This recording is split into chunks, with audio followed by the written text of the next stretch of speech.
guys, it's Mike at westendmotorsports.com here, back with another episode of our podcast. And this time we are going to cover another sort of common myth and common question that we deal with a whole heck of a lot and have for the pretty much the last 20 years.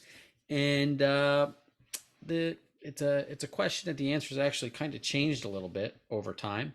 It used to be a definite yes for the most part, based on the context that we were dealing with, but not anymore. Not anymore in at least one specific example. And so what we're talking about today is actually, do loud pipes perform poorly? Okay. And there is a really common, it's not a misconception, there's a really common assertion by a lot of dyno guys, by a lot of mechanics, by a lot of performance guys, that if you have a loud pipe, it's going to perform poorly. Now, there's good reason for that. And generally it's because the loud pipe that these guys are thinking of is going to be something more like a straight pipe, So like if you just took a muffler and gutted the baffle and it's just loud, that type of pipe is going to perform particularly terrible. And this is a question we get all the time, well, if I just take the baffles out of my stock exhaust, or if I take the baffles out of these cheap pipes I bought on Amazon, which may or may not even have baffles, but that type of thing, I'll just make it louder. I've got these pipes on there. Maybe I bought the bike with them or whatever. And I just don't like the sound. It's just not loud enough for me. I'll just take the baffles out. Well, if you've got a Harley Touring model and it's a 4-inch or 4.5-inch muffler and you're taking the baffle out of there, you are definitely going to degrade your performance, specifically your bottom end. And why? Well, it's because the way that your exhaust works, there's a thing called back pressure. There's things like restriction and stuff.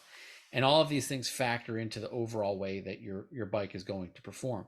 And what you see is that at the lower end, so like a more stock motor, which is what pretty much most people have, including like stage 2, which would be a cam, generally those bikes like a little bit more restriction when they're creating bottom end. Now this whole thing kind of flip-flops as we start pushing more and more air out with bigger inch builds, right? So as you're building and adding displacement, those bikes at that point are going to require less restriction and want more flow. Okay. But let's say you've got a stock 107, twin cam, 103, 110, 117s, anything that's below probably the 124 mark, maybe even the 128 mark, it starts to get a little bit of a gray area. But especially on the late model M8s, those bikes love restriction. Okay. And to a point, you can be too restrictive. There's no two ways about it, right? But they really prefer restriction. And so you want to maximize volume, and some people don't want really loud, but at the end of the day, you want to maximize volume but still provide restriction. And what you find with a lot of slip-ons, again, especially for the M8s, and that's going to be the context of most of this conversation, because that's the current bike and it has been for 7 years, current motor, I should say. What you find is that in the beginning, when the M8s first came out, because the catalytic converters were so restrictive on those bikes, pretty much every muffler manufacturer just came out with, they took a 2.5-inch baffle like they use on their twin cam models, and they just threw it in the M8s and did whatever they could to sort of make them a little bit louder. Now, most of your exhaust manufacturers are not going for the loudest, right? They're going for louder. So like if we're on a scale of 1 to 10, they like to come in right around a 6. But to do that on a stock M8 with a stock cat, even from the beginning in 2017, has always been difficult. And so what they end up doing is they put something like a 2.5-inch baffle inside there. Some companies did stepped baffles that would increase the diameter, towards the end of the baffle, towards the end of the pipe. And then you had one company in particular, Tab Performance, which came out with their zombie baffle, basically created for the M8, more or less. I think they may have had it in the works for the twin cam. If not, they may have just actually made it for the M8 and then applied it to the twin cam. I really don't remember the order that worked out in. But anyway, they came out with their zombie baffle, which almost everybody's familiar with now. And if you're not familiar with them, you're probably pretty new to the bagger scene, and you will be familiar with them at some point, because you're gonna hear a set and you're gonna know what they are. But that pipe in particular is kind of the focus of the conversation today, because you will find mechanics everywhere and dyno guys everywhere, and it's getting less and less because the pipe is so prevalent and so many dyno guys have seen the numbers, but who said, well, it's a loud pipe, it can't perform well, because historically loud pipes didn't perform well, and because M8s liked restriction. So these guys are thinking you're just getting this pipe with zero restriction, and it's just loud, and as a result it's not going to perform well, because the M8 likes restriction, and restriction's always been, and back pressure's always been better for your bottom end performance and bottom end to mid range, and that's where you want to be on a bagger for most of us. Some guys like riding real high RPMs, but most of us are running, the lower to upper mid range almost all the time, right? And so that's what you hear a lot of. The thing is, that's not true. Not with the Tab zombies anyway. And that's because Tab has done something to their zombie baffle that, even though it's loud, provides it with extra restriction. And so after answering this question for, I guess it's the last 7 years since they came out with it, or since we started selling them. I think we started carrying their product in 2017. So I decided, well, let's just put this thing out and broadcast it, and maybe it's a couple less of the questions that we've got to answer here, of the same question anyway. And so the reason that we know this is because we dyno tested this, okay? And we dyno tested this a while ago on our 2017, which had a cam, but we compared all these pipes on the same bike, okay? So I've got a library of dyno tests for pipes that don't exist anymore, for pipes that currently exist. And so what we're going to do here is we're going to do an in-depth dyno comparison of precisely what we're talking about here, so that you can see on paper, not subjective, not some guy on a forum or Facebook or Twitter or whatever telling you that I put tabs on my bike and I feel like I lost bottom end.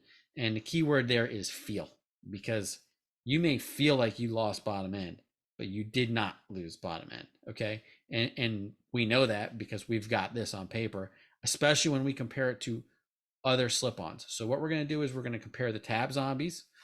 Tab, I think it was the 4-inch mufflers with the zombie baffle. It doesn't matter if we're going from 4 to 4.5 inch because of the construction of the zombie baffle.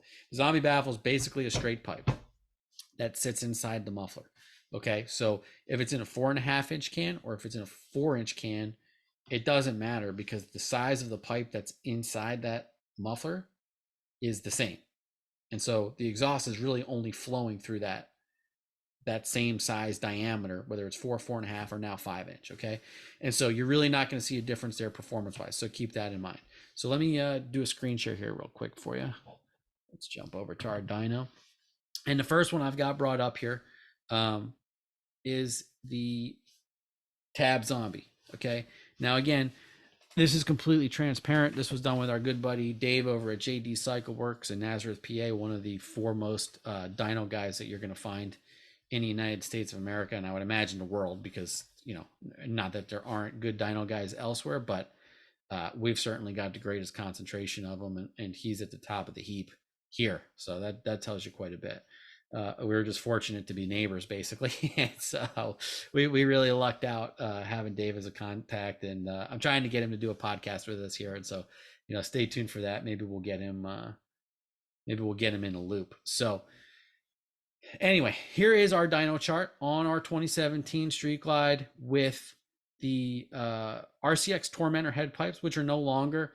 That is a head pipe that's still made by different companies. Essentially, it's not the same head pipe, but that design where you've got the hidden crossover, it's a full system.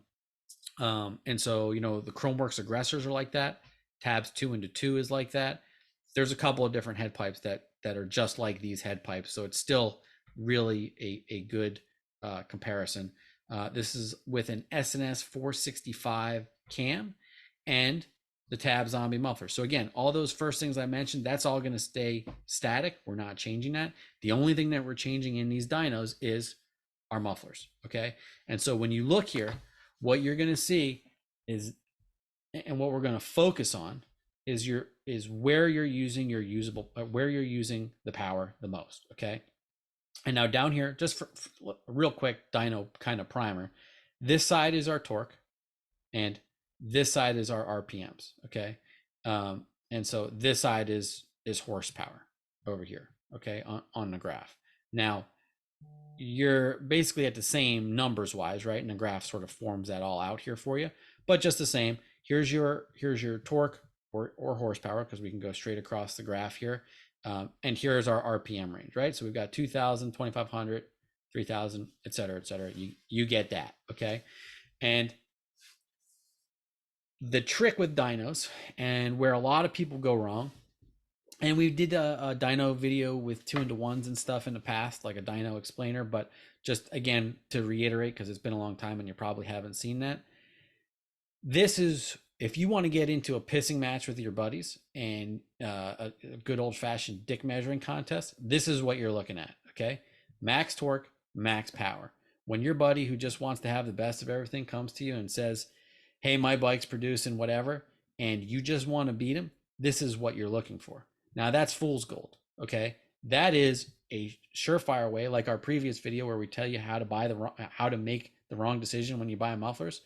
Doing that kind of stuff is going to get you, well, it can get you in a lot of trouble. Maybe that's what you want. You just want to beat your buddy. That's fine, man. That makes us a lot of money. I don't really have a problem with it. But if it's me, I'm telling you guys that that's not really something that you should be paying all that much attention to, because at the end of the day, this curve and this performance here is going to mean more to you and your riding experience than this number down here. Okay. And so I want you to keep that in mind. And I'm sure somebody's going to come out here and disagree with me, and that's fine. At the end of the day, that's my opinion. Everything's subjective when you get into this stuff. And, we could go back and forth. It's like Ford versus Chevy debates all day long. And so some guys want to perform up here. Most guys on Harley baggers do not. And again, that's our context here. So what we're focusing on is our performance from, let's say, I really like to go 3,800 down. Most of you are shifting 3,800, 4,000. So let's just go, just to keep it nice and clean, let's just do our comparison from 4,000 RPMs down. And you can see here, and this is really critical, that our torque, which is what you're feeling when you're hitting the throttle right away, or what you're feeling when you roll on the throttle. So you're running a highway, you're doing 75 miles an hour, and you got a big rig you got to pass. This is where you are. You're running at about 3,000 RPMs, 2,800 RPMs. This is where you're using your power at that point, okay? This is the Tab Zombie pipes, the pipe that everybody tells you performs like trash, right? Everybody that doesn't know anyway. So this pipe never dips below 100 foot-pounds. Never. At no point does it dip below 100 foot-pounds. We don't have this huge steep curve here like we do on some other mufflers, and you're going to see shortly. But what we have is real consistency here. We also have real consistency here. How straight this line is an indicator of how well those pipes performed and how easy it was for us to tune to them. We don't have a lot of static here. We don't have a lot of sort of radical up and downs, because there's turbulence and inconsistencies in the way the pipe performs. And so that's good. It's not the only thing, right? But it's a factor. And so again, here, we are never below 100 foot-pounds of torque, okay, at no point. And we go from 100 foot-pounds of torque up to, we're going to peak, our max number is 119.40 at 3,500 RPMs, which is dead set, right in the middle of your RPM range. That's your sweet spot. That is complete usable power as far as I'm concerned. And then your max horsepower is 98.16. So we're not breaking 100 horsepower mark. Now that can be probably changed by using a different cam.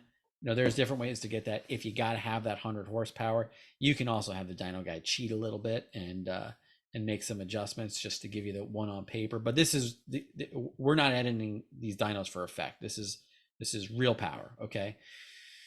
Rear wheel power. All right, so that's that. Now what we're going to switch to over here is a crusher muffler, which was Curry Atkins brand of exhaust that was made by Vance and Hines. And this curve is a very, very typical dyno curve. This is a curve where you have this steep dip right here, right out of the gate, instant power loss. Okay. Now, this is very similar to a stock curve. It does vary a little bit. It's not exactly the same. But if we go through and we look at my entire list of dyno sheets here, which I can actually do for you in a second, I just don't want to lose my spot.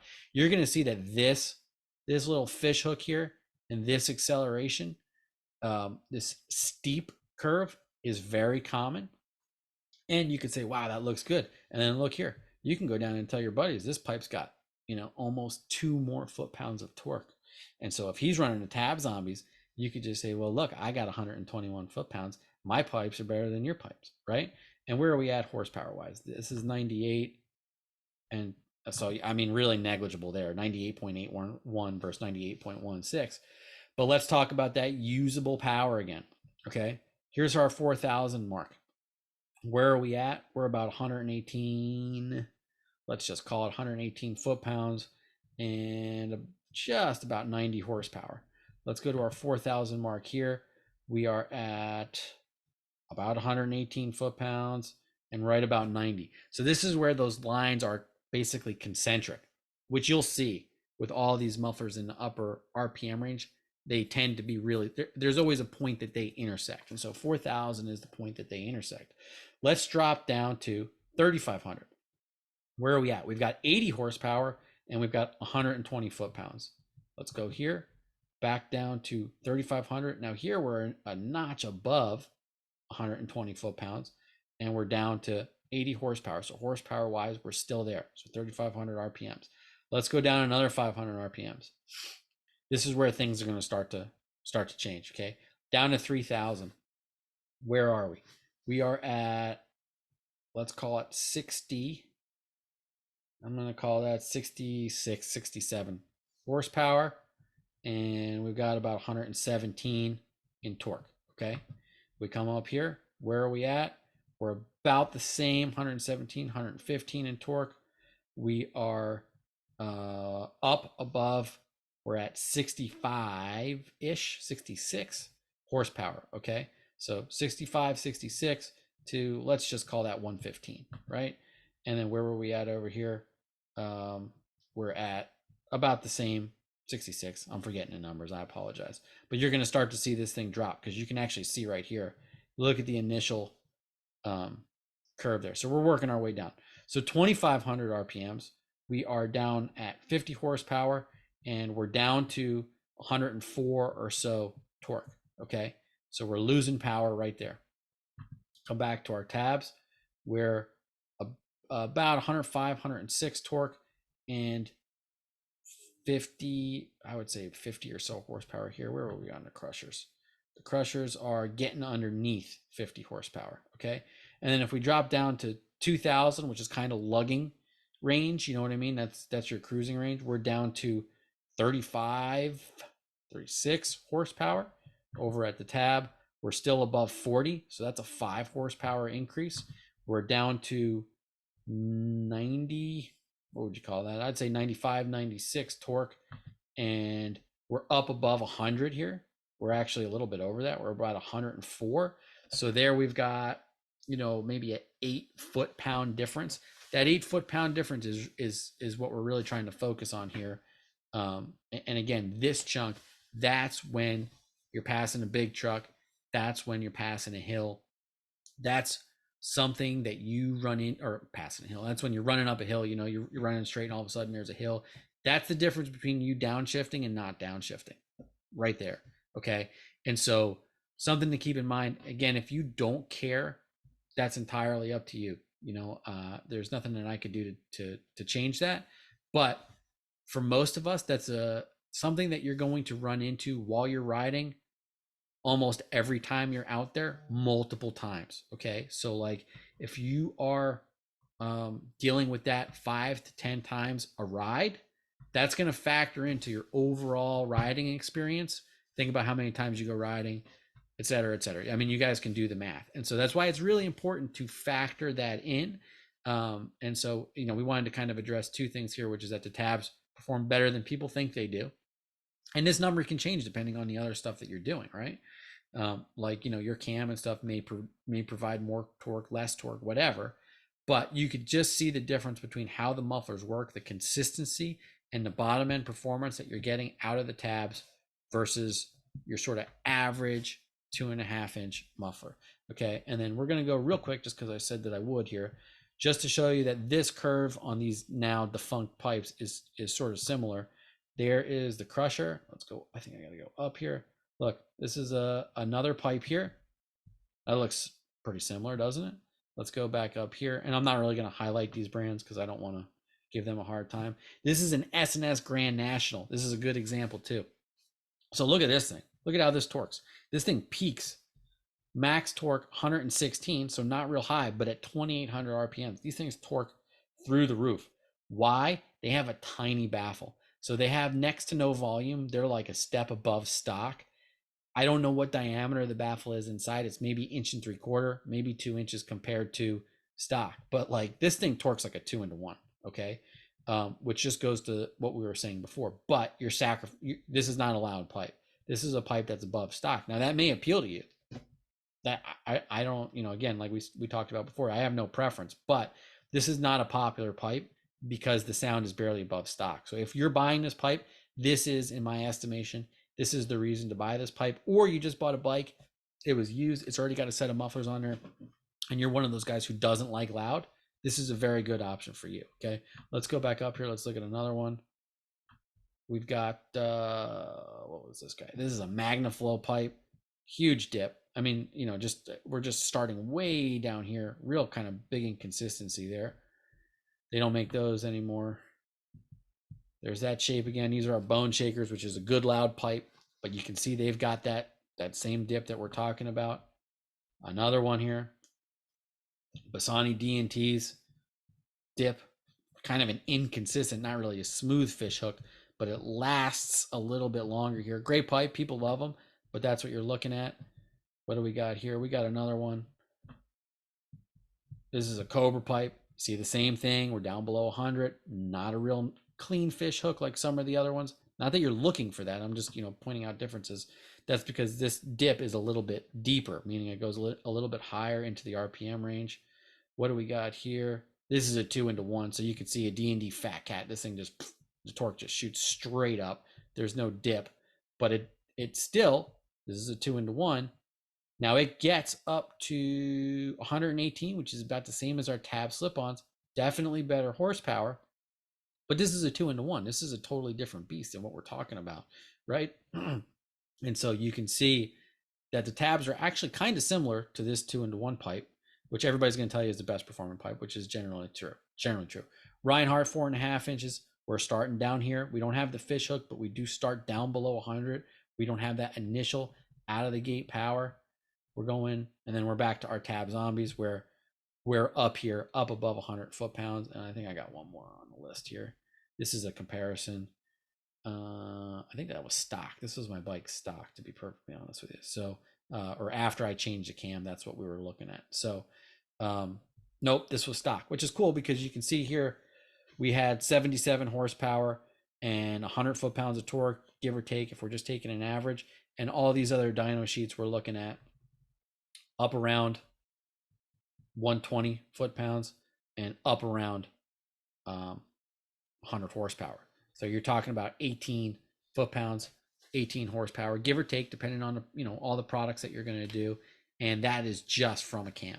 And that's going to vary depending on cam, but this is a SNS 465 cam. So you can see that jump in there, and you can see that there's that consistency that we were talking about between mufflers. So that addresses that. I hope that that's helpful for you guys.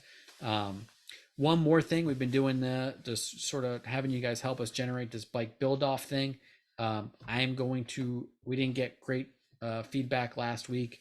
I've got to do a better job on that. So what we are going to do on that is I'm going to make things a little bit more concrete because I think I left some stuff up in the air a little bit too much. We are going to be building this bike together, and we're going to auction it off. Okay, so you will be able to bid on this bike if you want to at the end. All right, so because I want you guys to have something to contribute to here, to feel like you've got a chance if you want to. you will be able to you'll be able to bid on this bike. At the end, we are going to take the totality of the sale price of the bike and we are going to donate it to a charity. I do not have the charity for you. I can tell you with certainty that I am not going to donate it to some bullshit charity that has tremendous overhead and all that nonsense. We are going to donate it to a charity. It may be local here because we know that the money will go someplace that we need it to. Or I'm sorry, not someplace that we need it to, but someplace where it will be effective, because we want every dollar to be worth $1 towards whatever cause this is. And it would be definitely a children's charity or a military charity.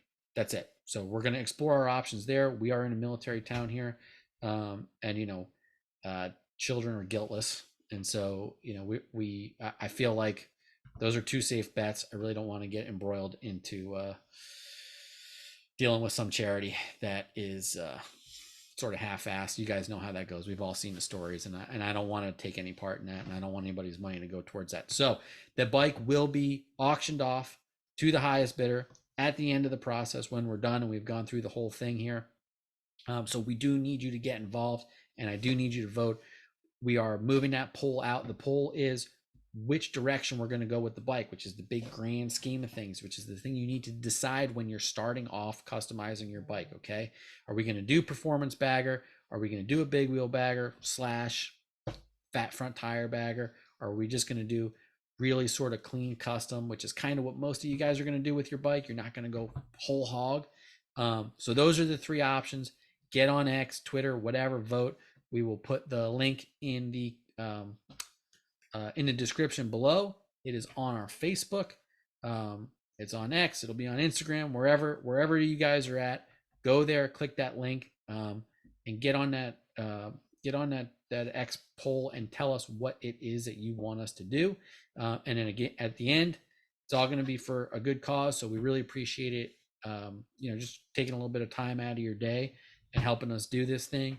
And share them with your friends if you can, if they want to join in, whatever. It's all voluntary, right? But we'd really appreciate it, and we really want to do something kind of cool and different with this. So that's it for this one, guys. I really appreciate you sticking with me. If you have any questions, by all means, feel free to reach out to us, whether it's about pipes or other stuff for your bike, or anything else for that matter.